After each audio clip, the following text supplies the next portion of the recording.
আসসালামু আলাইকুম সম্মানিত ভিউয়ার্স, আপনারা দেখতে পাচ্ছেন কৃষিতে যে কৃষকেরা কাজ করে অত্যন্ত শ্রমের দ্বারা মানুষ ফসল উৎপাদন করে। আসলে ফসলের মাঠে এসে দেখলাম যে এবার আল্লাহ শুধু রহম করে নাই, আল্লাহ নিজের হাতে মানুষকে কিছু সম্পদ দান করেছে।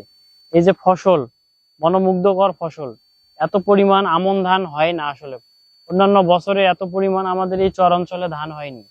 এবছরেই প্রথম সর্বোচ্চ বাম্পার ফলন হয়েছে।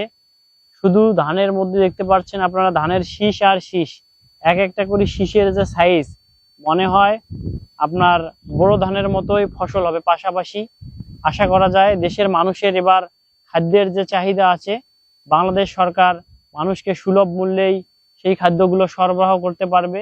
গরিবের মুখে হাসি ফুটবে, মানুষের মধ্যে বৈষম্যতা থাকবে না। আমরা সকলে কাঁধে কাঁধ মিলিয়ে একসাথে চলতে পারবো।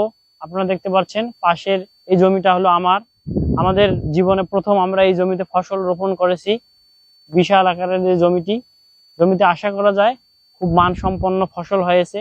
এবারে হয়তোবা আল্লাহ যদি আমাদেরকে এই আমন ধানও দেয়, তো আশা করা যায় 50 মনের মতো ধান আমার জমি থেকে আসবে। আমার জীবনের সর্বোচ্চ ধান হয়তোবা এবারের আমন মৌসুমে আমি পাবো। তো আপনারা দোয়া করবেন যেন আমরা এ ধরনের আসলে গ্রাম বাংলার সেই চিত্রগুলো আপনাদেরকে দিতে পারি। আপনারা যে যেখান থেকে দেখতেছেন কমেন্ট শেয়ারের মাধ্যমে জানাবেন আসলে আপনাদের এই ভিডিওগুলো ভালো লাগে কিনা। আপনাদের যদি ভালো লাগে আমরা ভিডিও করবো, আর যদি ভালো না লাগে আপনারা বলবেন, আমরা ভিডিও করবো না। আপনাদের সাপোর্ট ভালোবাসায় আমাদের সামনে এগিয়ে যাওয়ার সেই প্রচেষ্টায় থাকবে। ধন্যবাদ। আসসালামু আলাইকুম।